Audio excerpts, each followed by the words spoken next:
Assalamualaikum warahmatullahi wabarakatuh. Waalaikumsalam warahmatullahi wabarakatuh. Oke, pertama marilah kita ucapkan dulu puji syukur kehadirat Allah Subhanahu wa taala yang telah melimpahkan segala rahmat dan karunia kepada kita bersama sehingga kita bisa berkumpul di ruangan E10 dalam kegiatan penyebaran budaya positif di sekolah. Nama perkenalkan dulu, nama Elinor Syah, itu CGP Angkatan 9, Kota Padang. Kemudian tak lupa pula salawat beriring salam kita hadiahkan kepada junjungan kita yakninya Nabi besar Muhammad Sallallahu Alaihi Wasallam yang telah membawa kita dari alam kegelapan ke alam terang benderang sehingga pada saat ini. Judul materi kita budaya positif itu modul 1.4 di kegiatan CGP Angkatan ke-9. Kebiasaan-kebiasaan dari kebiasaan-kebiasaan akan tumbuh menjadi karakter baik warga sekolah, pada akhirnya karakter-karakter dari kebiasaan-kebiasaan baik akan membentuk budaya positif. Jadi kita membiasakan hal-hal yang biasa menjadi sebuah kebiasaan. Lama-lama kebiasaan itu membentuk budaya positif bagi lingkungan kita. Seperti kita sudah melaksanakan budaya positif ya, misalnya baca Al-Quran setiap pagi itu sudah bentuk budaya positif, siswa bertemu dengan muridnya, itu budaya positif, bersalaman, nah itu menjadi kalau tidak dibiasakan, jadi budaya positif itu akan merasa, siswa-siswinya akan merasa keberatan, jadi kita membiasakan. Maka dari itulah pertemuannya tentang budaya positif. Kita awali dulu dengan filosofi Ki Hajar Dewantara. Pengajaran adalah bagian dari pendidikan. Pengajaran merupakan proses pendidikan dalam memberi ilmu untuk kecakapan hidup anak, lahir dan batin. Pendidikan memberi tuntunan terhadap segala kodrat yang dimiliki anak agar ia mampu mencapai keselamatan dan kebahagiaan setinggi-tingginya, baik seorang manusia maupun seorang anggota masyarakat. Tugas kita sebagai pendidik adalah menuntun peserta didik kita mencapai kebahagiaannya, kebahagiaan dirinya sendiri, kebahagiaan dirinya di lingkungan masyarakat. Jadi selama ini kita tidak menuntun, tapi hanya menuntut kepada siswa-siswi kita. Oke. Murid dan pendidik. Menurut Ki Hajar Dewantara, mengibaratkan peran pendidik seperti seorang petani atau tukang kebun. Anak-anak itu seperti biji tumbuhan yang disemai dan ditanam oleh Pak Tani atau Pak Tukang Kebun di lahan yang telah disediakan. Anak-anak itu bagaikan bulir-bulir jagung yang ditanam. Bila biji jagung ditempatkan di tanah yang subur dengan mendapat sinar matahari dan pengairan yang baik, maka meskipun biji jagung adalah bibit jagung yang kurang baik atau kurang berkualitas, dapat tumbuh dengan baik karena perhatian dan perawatan dari Pak Tani. Jadi kita posisinya Pak Tani itu adalah guru, lahan itu adalah lingkungan sekolah, siswa-siswi kita adalah bibitnya atau benihnya. Nah, walaupun kita zonasi sekarang ya Bapak Ibu ya, siswa-siswi kita berada di lingkungan sekitar sekolah, mungkin kita anggap benihnya kurang baik, tetapi jika itu lahannya subur, bapak ibunya memberikan perhatian yang tadi sifatnya menuntun, maka bibit yang kurang bagus tadi akan tumbuh dengan sempurna, rajin disiram, rajin dipupuk, maka akan menghasilkan bibit unggul. Seperti itu kira-kira. Nah, standar pendidikan nasional, lingkungan yang positif sangat diperlukan agar pembelajaran yang terjadi adalah pembelajaran yang berpihak pada murid sebagaimana tertuang dalam standar proses pada standar nasional pendidikan pasal 12, yaitu melaksanakan pembelajaran sebagaimana dimaksud dalam pasal 10 ayat 2 huruf B diselenggarakan dalam suasana belajar yang interaktif, inspiratif, menyenangkan, menantang, memotivasi peserta didik untuk berpartisipasi aktif dan memberikan ruang yang cukup bagi prakarsa, kreativitas, kemandirian sesuai dengan bakat minat dan perkembangan fisik serta psikologi peserta didik. Sampai di sini Bapak Ibu, apa saya terlalu cepat menyampaikannya? Jika ada yang mau ditanyakan dulu pada bagian slide sebelumnya, silahkan. Ya, Pak Ade.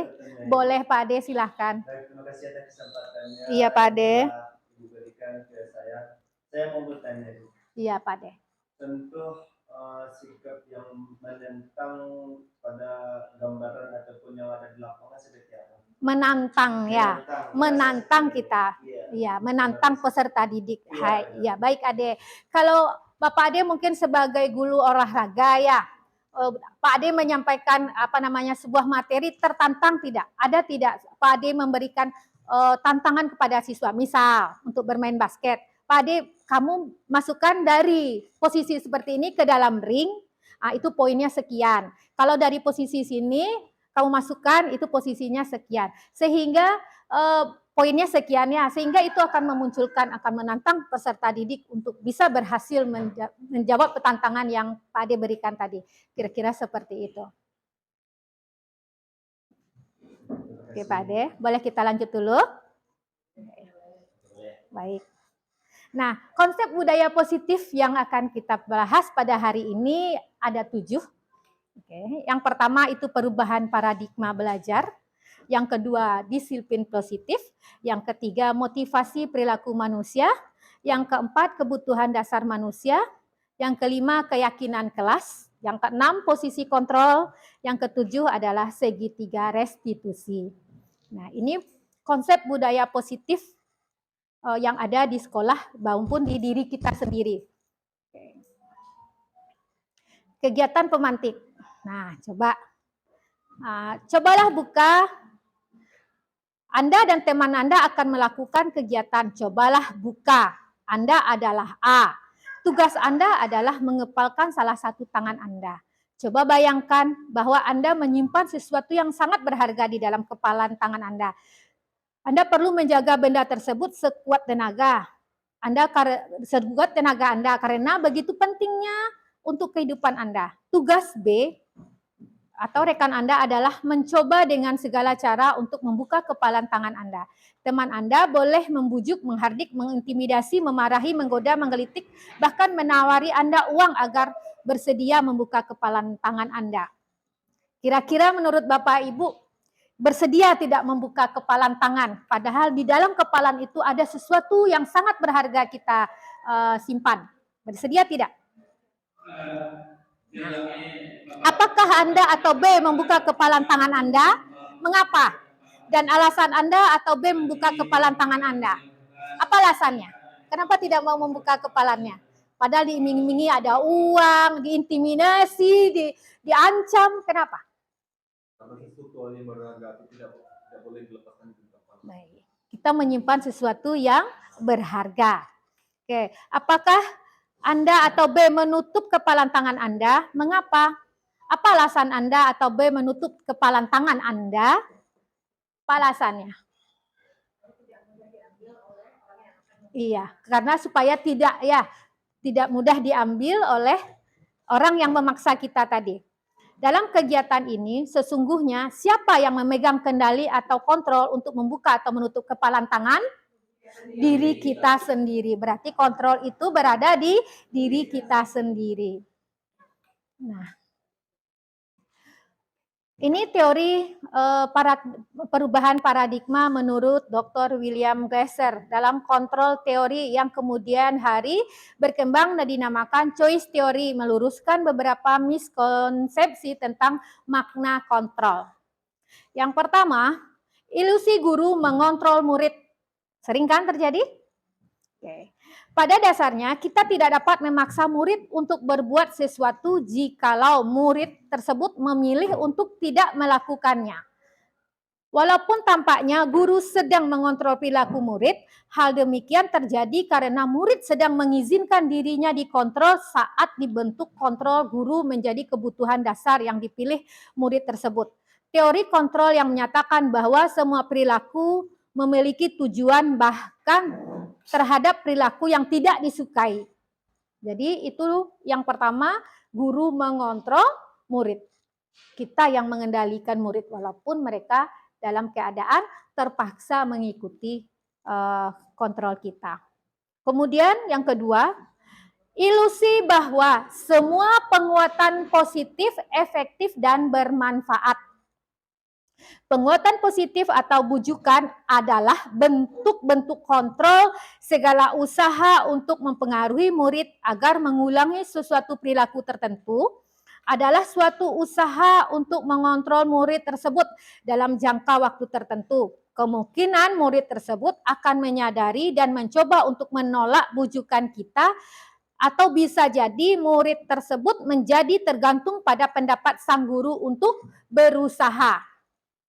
Berarti tidak ada mandiri ya, dia tergantung sama gurunya, semuanya diarahkan oleh guru. Baik kata guru, ia diikuti, jelek kata guru, dihentikannya. Berarti itu adalah penguatan positif, efektif dan bermanfaat. Kemudian, ilusi yang ketiga, bahwa kritik dan membuat orang merasa bersalah dapat menguatkan karakter. Menggunakan kritik dan rasa bersalah untuk mengontrol murid menuju pada identitas gagal.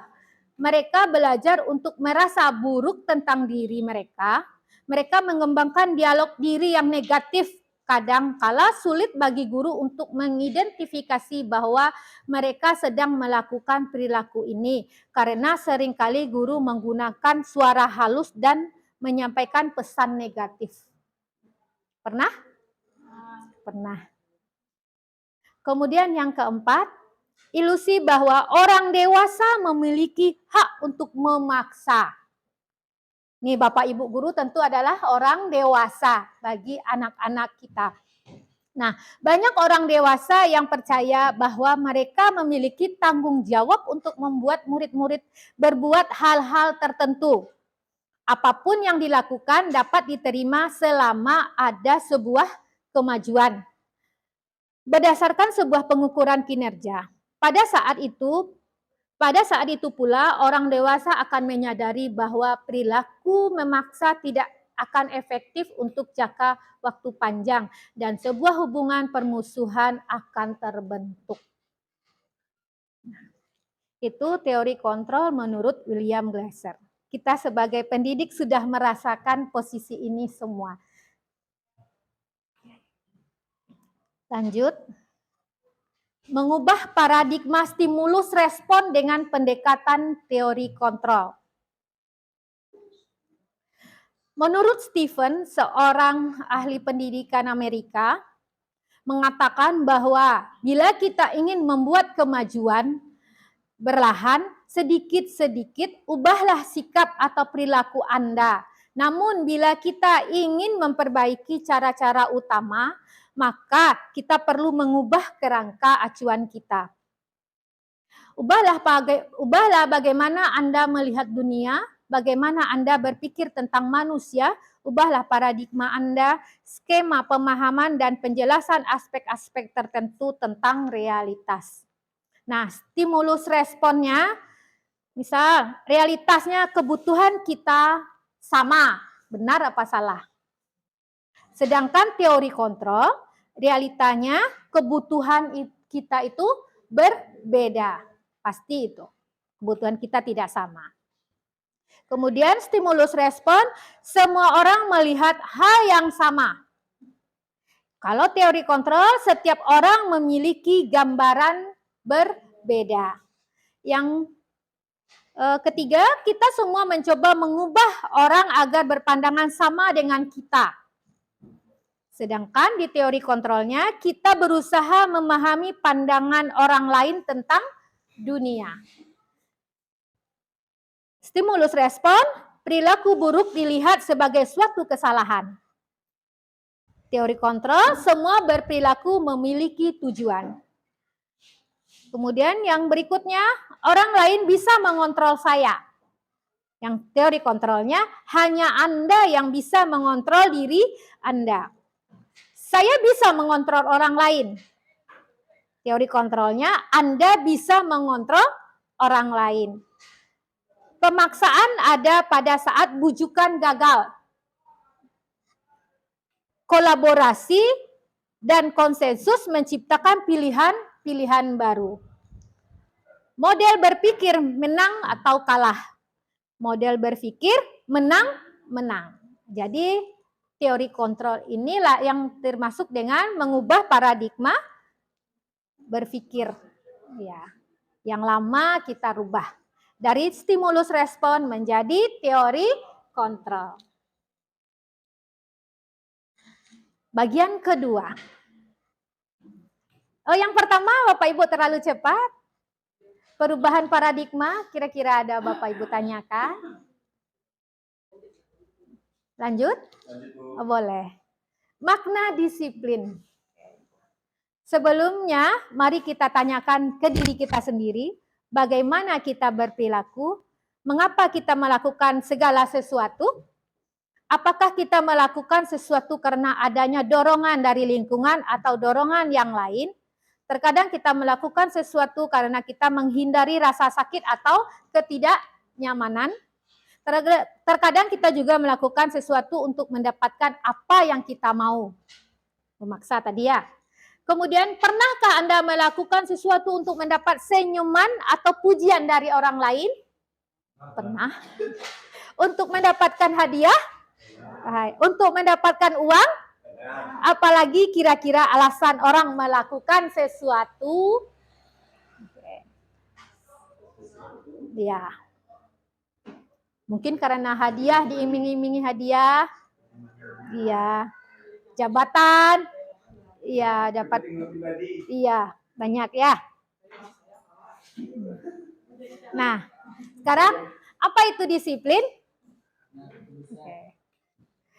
Disiplin adalah upaya mempelajari bagaimana cara kita mengontrol diri dan bagaimana menguasai diri untuk memilih tindakan yang mengacu pada nilai-nilai yang kita hargai agar tercapai tujuan mulia yang diinginkan.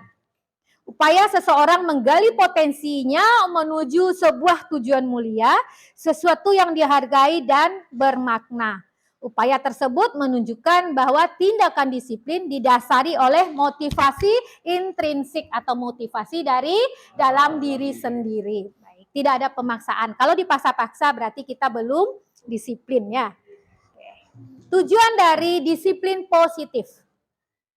Menanamkan motivasi yang ketiga pada murid-murid kita, yaitu untuk menjadi orang yang mereka inginkan dan menghargai diri sendiri dengan nilai-nilai yang mereka percaya karena karakteristik. Jadi tujuannya ada berdampak jangka panjang, motivasi yang tidak akan terpengaruh pada adanya hukuman atau hadiah, tetap berperilaku baik dan berlandaskan nilai-nilai kebajikan, dan yang keempat, menjadi orang yang menjunjung tinggi nilai-nilai yang mereka hargai atau mencapai suatu tujuan mulia. Kalau kita memegang teguh prinsip kita tadi, siapapun memaksa kita pasti tidak akan kita laksanakan karena kita punya prinsip. Iya, Bu. Bagaimana cara kita menanamkan perilaku disiplin sehingga berimplikasi seperti Pak ini pada siswa kita? Bagaimana? Jadi kan kita berharap bahwa disiplin itu bisa berlangsung jangka panjang. Ya. Tapi tidak akan terpengaruh pada adanya hukuman. Iya. Jadi dia berlaku disiplin itu tidak berharap ada imbalan. Iya. Ini penting untuk dirinya. Bagaimana cara kita lakukan?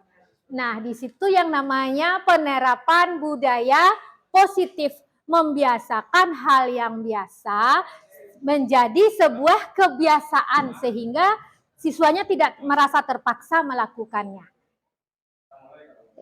Budaya positifnya kita biasakan dulu hal-hal yang biasa tadi.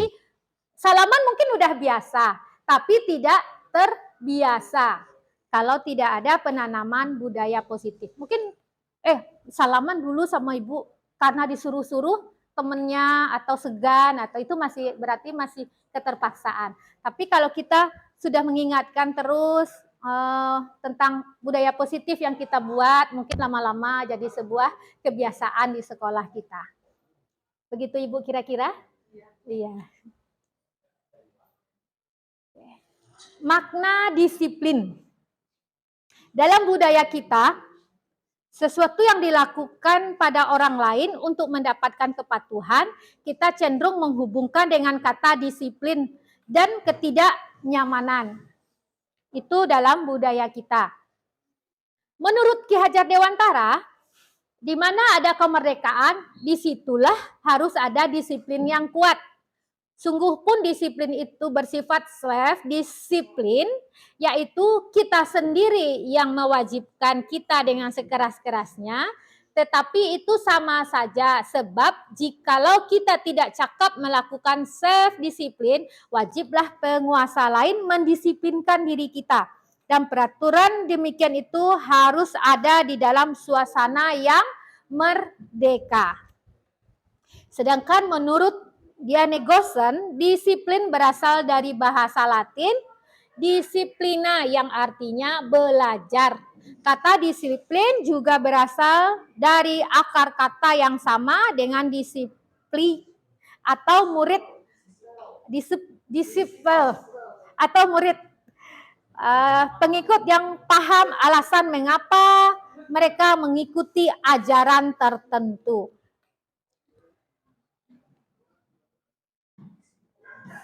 Baik. Yang ketiga, tadi ada 7 ya, budaya positif yang akan kita bahas. Sekarang yang ketiga. 3 motivasi perilaku manusia.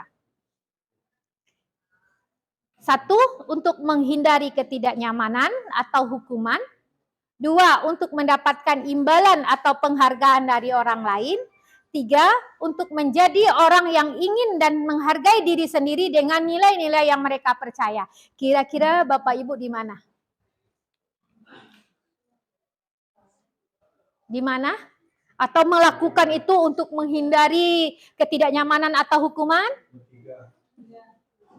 Nomor 3, berarti itu mulai dari diri sendiri ya, untuk menjadi orang yang mereka inginkan dan menghargai diri sendiri dengan nilai-nilai yang mereka percaya. Jadi kita datang jam 7 karena takut peraturan dari Bapak Kepsek misalnya ya. Tapi kalau itu sadar bahwa kewajiban kita jam belajar mulainya jam 7, maka datang sebelum jam 7 adalah kewajiban. Nah, itu yang namanya disiplin diri. Kasus pemantik. Nah, Iva kurang menguasai pelajaran matematika. Sehingga pada saat pelajaran tersebut berlangsung, dia lebih banyak berdiam diri atau menggambar buku pelajarannya. Pada saat guru matematikanya Pak Seno menanyakan pertanyaan, Iva menjadi gugup dan tak sengaja menjatuhkan tasnya di kursi, serta tiba-tiba menjadi gagap pada saat berupaya menjawab. Seluruh kelas pun tertawa melihat perilaku Iva yang bicara tergagap. Dan terkejut tersebut, Pak Seno pada saat itu membiarkan teman-teman Iva menertawakan Iva yang gagap dan malu luar biasa. Dan malahan minta Iva untuk maju ke depan dan berdiri di depan kelas untuk menunjuk hidungnya karena tidak bisa menjawab pertanyaan Pak Seno. Kelas semakin gaduh dan anak-anak pun tertawa melihat Iva di depan kelas memegang ujung hidungnya. Nah, coba Bapak Ibu jawab kedua pertanyaan ini dan minimal 2 tanggapan terhadap jawaban rekannya. Nah, kita diskusi sedikit. Apakah Anda setuju dengan tindakan Pak Seno terhadap Iva? Mengapa?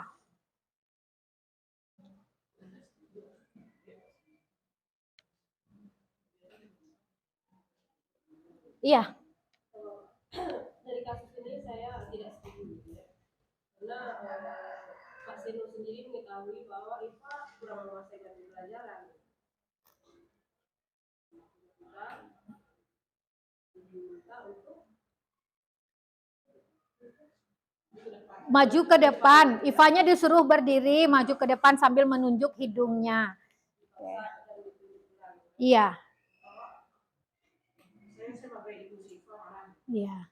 apa kata Pak Seno ini mempermalukan anak saya, misalnya yang mungkin dalam matematika dia tidak pintar, karena saya beranggapan tidak ada anak yang bodoh. Sebetulnya kalau kita pintarkan mungkin di matematika dia yang bodoh, di pelajaran lain mungkin dia bisa lebih baik.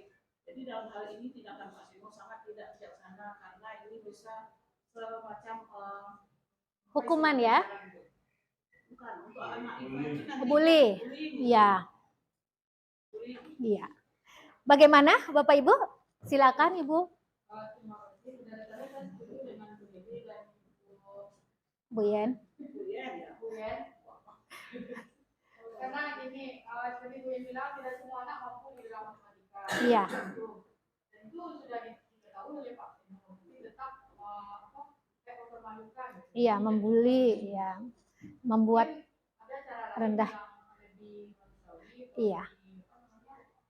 lebih dianggap baik jika tidak mempermalukan anak yang kenyataannya memang tidak memiliki kemampuan untuk menuliskan. Nah, menurut Anda tindakan Pak Seno terhadap Iva adalah sebuah hukuman atau konsekuensi? Adalah sebuah hukuman. Ya. Baik. Apa itu? Oke. Tindakan guru terhadap pelanggaran disiplin siswa itu ada 3.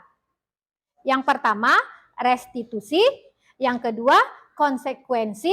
Dan yang ketiga adalah hukuman. Nah, ketiga-tiganya mana yang terbaik yang akan kita pakai? Dan mana yang selama ini yang kita gunakan? Saya berharap setelah Bapak Ibu mendengarkan materi seperti ini akan menimbulkan kesadaran bahwa posisi kita selama ini berada di sini. Oke. Oke. Apa itu restitusi? Restitusi adalah proses menciptakan kondisi bagi murid untuk memperbaiki kesalahan mereka sehingga mereka bisa kembali pada kelompok mereka dengan karakter yang lebih kuat. Itu menurut Goosen. Kemudian restitusi juga merupakan proses kolaboratif yang mengajarkan murid untuk mencari solusi untuk masalah mereka dan membantu murid berpikir tentang orang seperti apa mereka inginkan dan bagaimana mereka harus memperlakukan orang lain. Sedangkan hukuman, perbedaan antara hukuman, konsekuensi, dan restitusi. Pertama, identitas gagal. Kalau hukuman, sesuatu yang menyakitkan harus terjadi. Kalau konsekuensi atau identitas sukses, sudah disiplin, ada konsekuensi yang dilanggarnya. Sesuatu yang harus terjadi kalau dia melanggar disiplinnya. Sedangkan restitusinya, penyelesaiannya, restitusi merupakan sebuah pilihan. Dan mereka harus menyelesaikannya. Kemudian, sistem tidak akan berjalan bila murid tidak takut. Karena mereka takut akan dihukum tadi ya. Jadi mereka melakukan karena terpaksa. Jika dia melanggar disiplin, konsekuensinya memerlukan monitoring dan supervisi terus-menerus dari guru. Sedangkan restitusi, murid belajar bertanggung jawab untuk perilakunya tadi. Dicarikan dia jalan keluarnya, dia yang memecahkan kasusnya sendiri. Kemudian, hukuman berlaku hanya pada sebuah institusi dan tidak berlanjut pada kehidupan nyata. Pada saat itu saja mereka dihukum. Kalau konsekuensi, membantu penerapan mengikuti peraturan dalam masyarakat. Jadi mereka sadar, jika saya melanggar, ini yang akan saya terima. Itu yang konsekuensi. Tapi jika restitusi, fokus pada pemecahan masalah dalam jangka waktu panjang. Kemudian identitas gagal lagi, hukuman, peraturannya adalah kamu harus taat, kamu harus melakukannya. Itu sebuah hukuman. Sepertinya kamu berdiri di depan sambil menunjuk hidung, itu sebuah hukuman. Tidak selain mempermalukan anaknya, membuat anaknya merasa rendah percaya diri. Jadi tidak mencarikan solusi bagi anak tersebut. Nah, apa peraturannya? Mampukah kamu melakukannya? Dan terima kasih. Kalau restitusi, apa yang kamu yakini, Apa yang bisa kamu lakukan untuk memperbaiki masalah ini? Kemudian hukuman, murid akan membenci peraturan. Jadi yang ada peraturan untuk dilanggar kata mereka ya. Kalau konsekuensi, murid anak menghormati peraturan. Kalau restitusi, murid atau anak menghormati dirinya dan orang lain.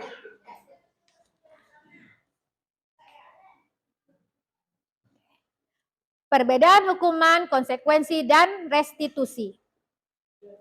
Nah,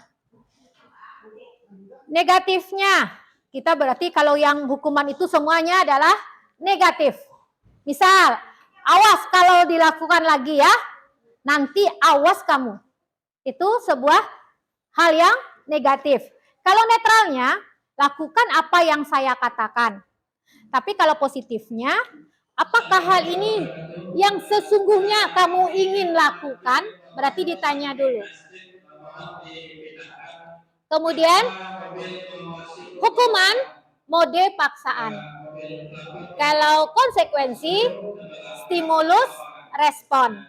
Kalau restitusi, teori, kontrol dirinya. Oke.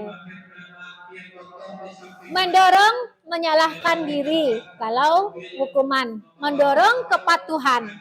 Dan positifnya, restitusi mendorong disiplin positif. Oke, kita lanjut aja.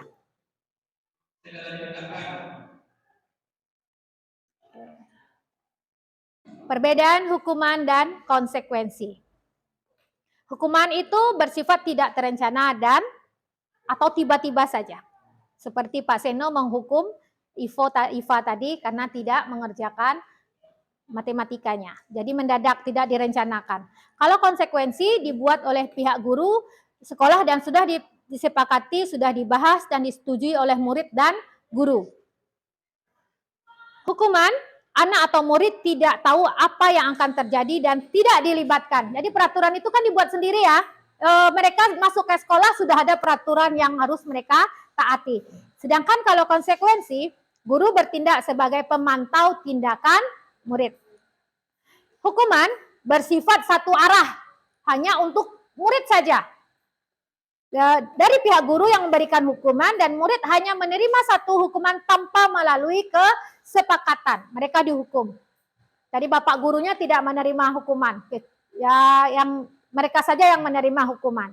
Kalau konsekuensi diberikan berdasarkan sesuatu data yang umumnya dapat diukur. Misalnya, ini hukuman atau konsekuensi. Nanti Bapak jawab, Ibu hukuman atau konsekuensi.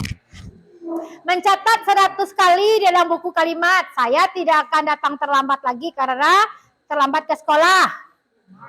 Hukuman atau konsekuensi? Konsekuensi. Karena jam saturan sekolah sudah ada ya, berarti adalah konsekuensi. Baik. Lari mengelilingi lapangan basket 2 kali karena terlambat hadir di sekolah. Hukuman. 3. Membersihkan coretan yang dibuat di meja tulis.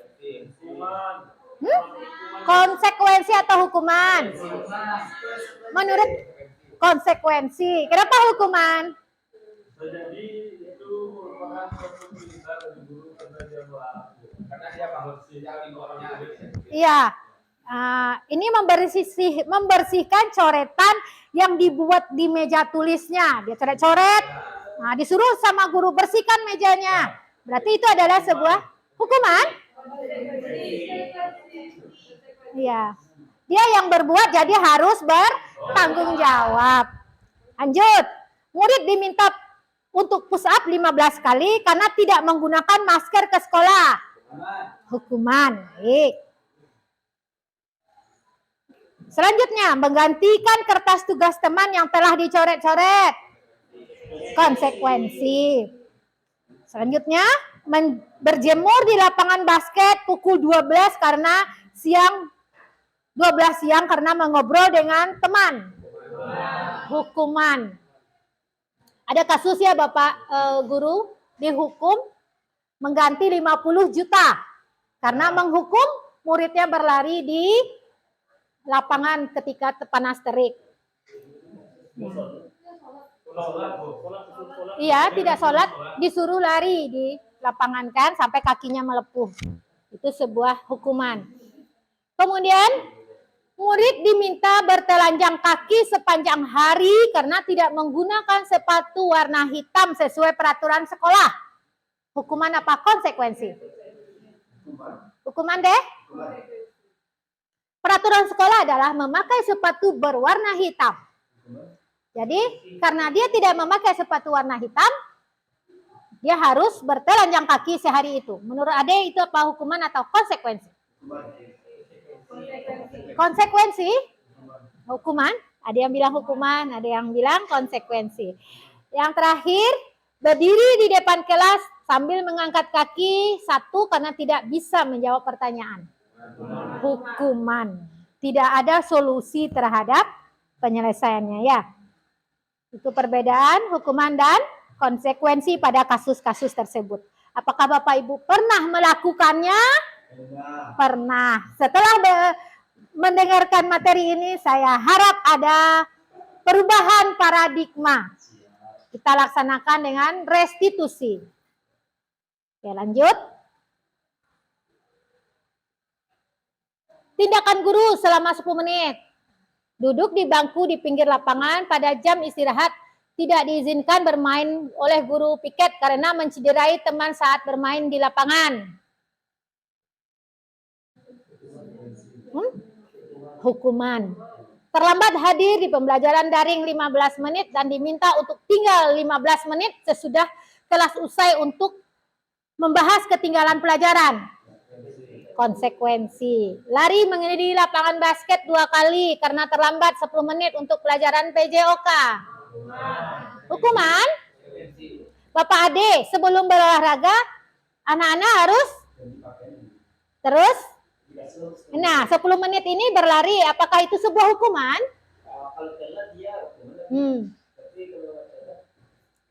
Nah, apakah konsekuensi atau hukuman? Konsekuensi. Karena olahraga sebelumnya kita awali dulu dengan pemanasan ya. Membersihkan WC sekolah karena mematahkan pensil kawannya. Hukuman. Berdiri di depan kelas sambil mengangkat kaki satu karena tidak menjawab pertanyaan. Hukuman. Membersihkan tumpahan air di atas meja karena tersenggol pada saat belajar. Konsekuensi. Kehilangan 10 menit jam istirahat untuk mengerjakan tugas karena terlambat datang dan tertinggal pelajaran. Konsekuensi. Baik. Berarti Bapak Ibu pemahamannya sudah bagus sekali. Alhamdulillah. Nah, dihukum oleh penghargaan. Saat kita berulang kali menjanjikan hadiah kepada anak-anak agar berperilaku bertanggung jawab atau kepada seorang murid agar mempelajari sesuatu yang baru atau kepada seorang karyawan melakukan pekerjaan yang berkualitas, kita sering berasumsi mereka tidak dapat melakukannya atau mereka tidak akan memilih untuk melakukannya. Nah, pada kasus pemantik, Ibu Anas, guru kelas 2 SD mendapatkan masalah. Murid-murid tidak bisa tertib berdiri antri di depan kelas dan selalu berebutan masuk ke dalam kelas. Setelah jam istirahat usai, ini tentu sangat mengganggu proses pembelajaran di mana kelas tidak dapat mulai tepat waktu karena Ibu Anas sibuk menenangkan murid-muridnya untuk waktu yang cukup lama. Akhirnya Ibu Anas berpikir cepat dan mengandalkan stiker bintang. Setiap murid-murid akan masuk kelas usai jam istirahat, Ibu Anas akan mengiming-imingi muridnya dengan stiker bintang. Siapakah yang dapat berdiri lurus dan berbaris rapi, antri di depan pintu, dapat bintang dari Ibu Anas. Sebagian besar murid-muridnya menyambut tantangan tersebut dan langsung berdiri rapi di depan pintu agar mendapatkan stiker bintang. Hal ini terus dilakukan Ibu Anas selama beberapa minggu. Karena cukup berhasil membuat murid-muridnya berdiri rapi, antri di depan pintu, pada suatu saat Ibu Anas sakit dan terpaksa digantikan Pak Heru. Pak Heru tidak mengetahui tentang stiker bintang. Dan benar saja pada saat masuk ke kelas usai jam istirahat, murid-murid kelas 2 kembali berebutan untuk masuk kelas. Apa yang terjadi? Mengapa? Kira-kira apa motivasi murid-murid kelas 2 untuk bersedia berdiri antri sebelum masuk kelas? Apa alasannya? Karena diiming-imingi oleh dengan dapat stiker bintang. Tetapi jika itu tidak dilakukan lagi, rebutan lagi. Berarti hukuman penghargaan melemahkan apa jadinya? Melemahkan ya. Kalau tidak diberi, tidak mau tertib. Berarti mereka mau melakukan karena diiming-imingi saja. Fakta tentang penghargaan atau hadiah. Ternyata memberi hadiah itu tidak bagus. Mereka melakukan karena ingin mendapat hadiah. Ada 6 di sini tentang penghargaan atau hadiah. Pengaruh jangka pendek dan jangka panjang. Kemudian penghargaan itu tidak efektif. Contohnya tadi tidak diberikan lagi, dia kembali lagi. Kemudian penghargaan menurunkan kualitas. Ya, kita mau mengikuti lomba karena ada hadiah, misalnya diiming uang. Hadiahnya uang tunai 1 juta. Kemudian saat diadakan lomba berikutnya, kita pemenang. Kemudian ada lomba berikutnya. Tidak ada hadiah, hanya sertifikat saja. Bagaimana? Kita masih semangat mengikutinya atau bagaimana? Masih semangat? Tidak ada lagi uangnya. Nah, pasti itu akan menurunkan kualitasnya. Ikut beku menang nggak ada uangnya. Berarti penghargaan itu menurunkan kualitas. Penghargaan merusak hubungan. Maksudnya bagaimana? Penghargaan merusak hubungan. Saat kita berteman berdua, teman A dan teman B, taruhlah kita B. Teman A ini selalu mendapatkan hadiah dari ibu guru.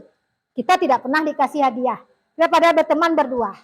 Kira-kira apa yang kita rasakan terhadap A ini? Pasti iri kan? Kasih A, saya dapat hadiah. Saya kapan? Nah, akhirnya awak berpisah sama si A. Berarti penghargaan merusak hubungan. Kemudian penghargaan mengurangi ketepatan. Apa maksudnya?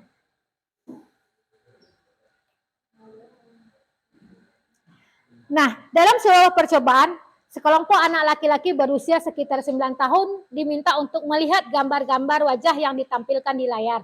Dan mereka harus memberitahukan jika wajah-wajah tersebut sama atau berbeda. Gambar-gambar tersebut hampir sama. Beberapa dari mereka diberi penghargaan dalam bentuk uang pada saat mereka memberikan jawaban benar, sementara sebagian tidak. Hasilnya anak laki-laki yang dibayar membuat lebih banyak kesalahan. Grogi kan? Awak diimingi. Berhasil kamu diberi uang. Berarti kalau otomatis dia akan takut nanti kalau saya salah, saya tidak dapat uang. Makanya akan lebih lama memakan waktu. Benar enggak? Benar enggak? Seperti itu. Yang keenam, penghargaan menghukum. Maksudnya, penghargaan menghukum, mereka tidak mendapatkan penghargaan. Misalnya dalam sistem ranking. Mereka yang mendapat ranking kedua akan merasa paling dihukum. Kenapa? Saya cuma dapat ranking 2. Sementara temannya dapat ranking 1. Merasa terhukum nggak dia? Atau dia mungkin juara 1. Ternyata berubah menjadi juara 2 tahun ini. Merasa terhukum nggak dia? Iya. Kemudian contoh lagi. Memberikan penghargaan dan hukuman adalah hal yang sama. Karena keduanya mencoba mengendalikan perilaku seseorang. Yang ketiga, karena orang pada dasarnya tidak suka dikendalikan dalam jangka waktu lama, penghargaan akan terlihat sebagai hukuman. Lanjut, motivasi intrinsik jauh lebih baik. Motivasi intrinsik tadi yang dari dalam, ya. Saat seorang anak belajar untuk pertama kali menggabungkan huruf-huruf dan kata-kata serta menyadari bahwa ia dapat membaca, timbul pijar di matanya dan sebuah senyuman di wajahnya. Anak tersebut begitu gembira bahwa ia telah mempelajari dan menguasai suatu keterampilan baru. Kesadaran akan kemampuannya bahwa dia sudah dapat membaca sesungguhnya sudah merupakan penghargaan bagi diri sendiri. Jika kita memberikan penghargaan kepada seorang anak pada saat dia sedang merasa bangga dengan pencapaian sendiri, maka kita akan mengambil kegembiraan yang saat itu sedang dirasakan secara alamiah. Pernah enggak Bapak Ibu merasakan kebahagiaan dari dalam? Pernah ya. Saat kita berhasil membuat suatu proyek seperti misalnya saya berhasil presentasi hari ini, itu adalah sebuah penghargaan dari dalam diri sendiri. Seandainya misalkan nanti saya dikasih sebuah sertifikat terhadap presentasi hari ini, mungkin akan timbul misalnya ke depannya mau nggak lagi, apakah akan terjadi lagi seperti ini, apakah hasilnya akan lebih bagus? Tentu hasilnya tidak maksimal. Nah, tindakan guru ketika siswa membuat kesalahan. Ya, sikap kita sebagai seorang guru. 1, menunjukkan kesalahannya dan memintanya melihat kesalahannya baik-baik. 2, mengatakan kamu seharusnya tahu bagaimana kamu seharusnya bertindak. 3, mengingatkan murid akan kesalahannya yang sama di waktu sebelumnya. Bertanya kepadanya, kenapa kamu melakukan sesuatu yang seharusnya tidak kamu lakukan? Yang kelima, mengkritik dan mendiamkannya. Sebagai seorang guru, ketika murid melakukan kesalahan, tindakan mana yang akan Bapak Ibu lakukan? Apakah nomor 1, apakah nomor 2, atau nomor 5? Mengkritik dia dan mendiamkannya. Berarti ibu bapaknya pendendam ya. Nah, bagaimana sebaiknya? Nah, caranya restitusi, sebuah cara menanamkan disiplin positif pada murid. Prosesnya menciptakan kondisi bagi murid untuk memperbaiki kesalahan mereka sehingga mereka bisa kembali pada kelompok dengan karakter yang lebih kuat. Ya.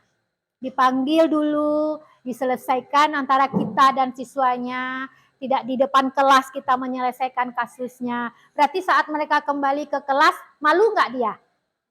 Iya, enggak kan? Karena yang tahu hanya guru dan siswa. Tapi kalau di saat dalam kelas kita menyelesaikan kasusnya, semua mata memandangnya, malu nggak? Iya, berarti secara tidak kita telah menghukum murid.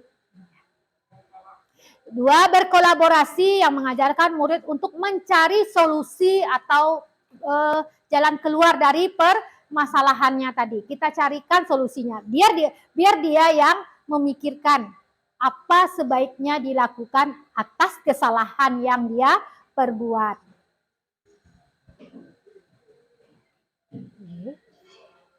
Ada beberapa restitusi. Pertama, fokus pada solusinya, kemudian fokus pada karakter bukan tindakan. Restitusi memperbaiki hubungan, restitusi adalah tawaran bukan paksaan. Restitusi menguatkan, restitusi diri adalah cara yang paling baik. Restitusi menuntun untuk melihat ke dalam diri, restitusi mengembalikan murid yang berbuat salah pada kelompoknya. Nah, kita masuk sekarang 5 kebutuhan dasar manusia. Kebutuhan untuk bebas, kan kebutuhan dasar manusia itu ada 5. Ada penguasaan, ada butuh kasih sayang dan dicintai. Untuk kebutuhan bertahan hidup, yang dasar sekali ya, bertahan hidup, makanan, minuman, tempat tinggal, itu adalah kebutuhan dasar. Kemudian kebutuhan kebebasan dan kebutuhan kesenangan. Pasti kita membutuhkan itu semua. Seminggu saja tidak tidak keluar rumah pasti uring-uringan kan? Berarti kita butuh kesenangan. Kalau Bapak Ibu tidak makan sehari saja, apa yang terjadi? Pasti merasa lapar, haus. Kalau dia tidak diabaikan, dicuekin aja seharian sama teman atau sama siapa, apa yang terasa? Pasti merasa kok saya dicuekin. Nah, berarti kita butuh kasih sayang. Nah, contohnya, kebutuhan apa yang perlu dipenuhi? Tahun ini Dimas genap berusia 17 tahun. Ia senang sekali ketika melihat ayahnya mulai mengajarkan cara menyetir. Setiap akhir pekan ia berlatih menyetir. Ia terlihat senang sekali berlatih sampai akhirnya bisa menyetir mobil dengan baik dan lancar. Ketika ibu bertanya pada Dimas, apa yang membuat dia ingin menyetir mobil? Ketika jawaban Dimas adalah seperti ini. Kebutuhan apa yang ingin dipenuhi? Jawaban Dimas, kebutuhan apa?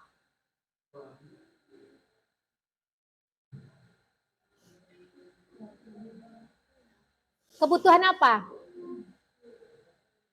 Tadi kebutuhan ada 5. Kebutuhan bertahan hidup, kesenangan, kasih sayang, habis itu kebebasan, kan, penguasaan. Sekarang ibunya bertanya, kebutuhan apa yang ingin kamu penuhi? Kesenangan. Dia senang membawa mobil kan? Kemudian aku merasa bangga dan keren karena merasa berkuasa ya. Ketiga, biar bisa jalan-jalan dengan naik mobil. Berarti dia pengen ngajak kawan-kawannya naik mobil. Kebutuhan, kasih sayang dan diterima. Nah, selanjutnya tentang keyakinan kelas. Yang tadi masih ada pertanyaan enggak Bapak Ibu? Restitusi, hukuman, dan konsekuensi. Tidak? Kita lanjut.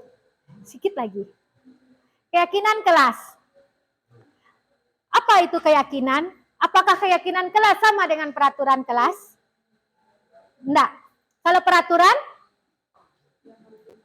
Iya. Peraturan harus ditaati. Peraturan umumnya satu arah. Tapi kalau keyakinan 2 arah. Iya. Kita yang membuat kesepakatan di dalam kelas antara guru dan siswa. Tentu dari keyakinan ada konsekuensinya. Seperti itu. Nah, contoh. Mengapa memiliki peraturan tentang penggunaan helm pada saat mengendarai kendaraan roda 2 atau motor? Kenapa? Kenapa harus pakai helm? Peraturan atau keyakinan? Peraturan. Kalau kita langgar, berarti kita yang menerima konsekuensinya, keselamatannya. Kedua, kena tilang sama polisi kan. Mengapa kita memiliki peraturan tentang penggunaan masker dan cuci tangan setiap saat? Ini saat COVID dulu. Kenapa harus pakai masker? Kenapa harus cuci tangan? Gitulah aturan dulu ya. Ya, karena COVID semua harus pakai masker dan harus cuci tangan. Nilai-nilai keselamatan atau kesehatan inilah yang kita sebut sebagai suatu keyakinan, yaitu nilai-nilai kebajikan universal yang disepakati secara tersirat dan tersurat. Lepas dari latar belakang suku, negara, bahasa maupun agama. Tahapan menciptakan program kebajikan atau kebaikan. Nah, sebelum kita menyusun keyakinan kelas, tentu kita sudah punya dulu aturan-aturan di sekolah, baik aturan kelas maupun di aturan sekolah. Jadi lihat dulu peraturan-peraturan yang sudah ada. Kemudian dari peraturan tadi tentu ada nilai-nilai di dalamnya. Misalnya tidak boleh datang terlambat. Itu peraturan. Nilai yang ada di dalamnya disiplin. Oke. Kemudian dari peraturan tadi kita sempurnakan, kita curahkan dalam kelompok. Misalnya seperti ini. Setelah kita tanya sama anak apa aja peraturan, apa aja disiplinnya. kemudian nanti bisa ditampilkan di depan kelas dengan pakai kertas-kertas yang ditempel-tempel. Nah, mereka semua yang akan menentukan peraturannya. Kemudian nanti kita sempurnakan daftar nilai yang berisi kebajikan tadi. Tidak boleh buang sampah sembarangan. Itu kan peraturan ya. Berarti nilainya apa? Bertanggung jawab, Nak. Nah, berarti itulah yang nilai yang terkandung di dalamnya. Nanti hasilnya, keyakinan kelas itu bisa kita buat dalam bentuk poster, dalam bentuk banner, atau dalam bentuk apa lagi? Kita pajang di dalam kelas atau di depan kelas dan sebagainya. Itu tahapan menciptakan keyakinan kelas. Nah,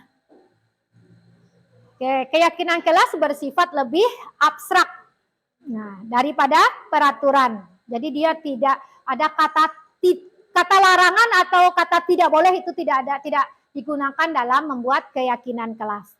Kemudian keyakinan kelas berupa pertanyaan-pertanyaan universal, berarti menyeluruh. Pertanyaan keyakinan kelas senantiasa dibuat dalam bentuk positif. Jadi kata tidak boleh itu tidak digunakan. Keyakinan kelas hendaknya tidak terlalu banyak agar bisa dipahami dan mudah diingat. Keyakinan kelas sebaiknya sesuatu yang dapat diterapkan di lingkungan sekolah. Keyakinan kelas semua warga hendaknya ikut berkontribusi dalam membuatnya. Kemudian keyakinan kelas bisa ditinjau ulang. Bisa ditambah kalau sudah berjalan misalnya dalam jangka waktu berapa lama, ternyata masih kurang, ada yang perlu direvisi, bisa. Dalam sebuah peraturan, dalam sebuah keyakinan kelas. Nih, contoh keyakinan kelas. Setiap anggota kelas perlu belajar. Setiap anggota kelas perlu senang. Setiap anggota kelas perlu melakukan tugas. Kemudian anggota kelas perlu saling menghargai.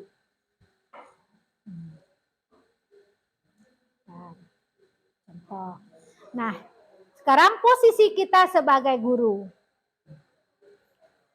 5 posisi guru. Pertama, sebagai penghukum, seperti yang siapa tadi contohnya Pak Seno, itu posisi Pak Seno adalah sebagai penghukum. Kemudian pembuat rasa bersalah. 3 sebagai teman. 4 sebagai pemantau. 5 sebagai manajer. Contohnya seperti ini. Penghukum, pasti suaranya tinggi. Matanya melotot, jarinya menunjuk-nunjuk dan menghardik. Kenapa kamu terlambat? Apakah kamu tidak tahu peraturan? Itu adalah sebagai seorang penghukum. Kalau pembuat rasa bersalah, biasanya kita memelas kepada anak. Nak, kamu tentu tahu kita masuk jam berapa. Contohnya seperti dengan suara yang lembut. Nah, kita sentuh hatinya. Kamu telah membuat ibu kecewa. Bagaimana kalau perasaan anak ketika digitukan? Tentu dia merasa bersalah ya.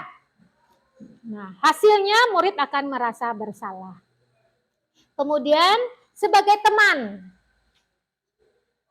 Nah, ayolah, biasanya kita gunakan kata-kata ayolah. Ayo semangat, dia tidak buat PR, ayo semangat selesaikan. Bapak tunggu, ibu tunggu. Nah, itu sebagai seorang teman. Hasilnya murid akan merasa senang dan akrab dengan guru. Ya, biasanya Bapak Ibu guru muda itu sangat disenangi anak-anak peserta didik karena dia memposisikan dirinya sebagai seorang teman. Dia akrab dengan peserta didik. Dan sebagai pemantau. Pemantau, nada suaranya datar, bahasa tubuhnya yang formal. Adi tahu kamu jam berapa kita mulai? Tidak tahu, dia hanya memberikan pendapat saja. Berarti posisinya sebagai pemantau. Hasilnya, murid memahami konsekuensi yang harus dijalankan karena telah melanggar salah satu peraturan. Dan yang paling bagus itu, posisi seorang guru itu memposisikan dirinya sebagai seorang manajer. Bagaimana? Nada suaranya tulus, bahasa tubuhnya tidak kaku, mendekat ke murid. Adi, apakah kamu mengetahui jam berapa sekolah dimulai? Tahu Pak, jam 7. Ya, jadi kamu terlambat. Kira-kira bagaimana kamu akan memperbaiki masalah ini, dicarikan solusinya. Saya bisa menanyakan teman saya, Pak, untuk mengejar tugas yang tertinggal. Baik, itu bisa dilakukan. Apakah besok akan ada masalah untuk kamu agar bisa hadir tepat waktu ke sekolah? Tidak Pak, saya bisa hadir tepat waktu. Baik, saya hargai usahamu untuk memperbaiki diri. Jadi tidak hanya pembuat rasa bersalah, tidak hanya pemantau, tidak hanya sebagai teman, tetapi kita carikan juga solusi dari kesalahan yang dibuat tadi. Nah, bagaimana penyelesaiannya? Kita gunakan segitiga restitusi.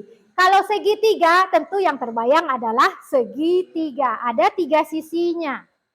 Nah, yang pertama dari posisi segitiga restitusi itu adalah menstabilkan dulu identitas.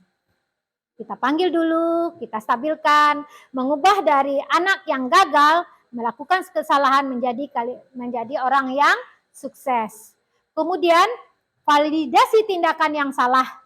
Semua orang pasti pernah berbuat salah. Gitu ungkapannya. Semua orang pasti pernah berbuat salah. Saya pun pernah berbuat salah. Nah, yang ketiga, kita tanyakan keyakinannya. Sekarang untuk memperbaiki kesalahan tadi, kira-kira hal apa yang bisa kamu lakukan? Keyakinan kelas apa yang sudah dilanggar? Seperti itu. Kalau dia datang terlambat, berarti keyakinan kelas yang sudah dilanggar apa? Disiplin ya. Nah, berarti kita tanya, keyakinan kelas apa yang sudah kamu langgar? Jadi tahapan segitiga restitusi yang pertama, menstabilkan identitas, yang kedua, validasi tindakan yang salah, dan yang ketiga, menanyakan keyakinan. Oke. Baik, selesai. Kesimpulannya, demikianlah penjelasan mengenai konsep-konsep budaya positif sebagai upaya-upaya yang dapat dilakukan dalam membangun karakter positif di sekolah. Tentunya untuk mewujudkan hal ini membutuhkan proses yang tidak bisa dilakukan dalam waktu singkat.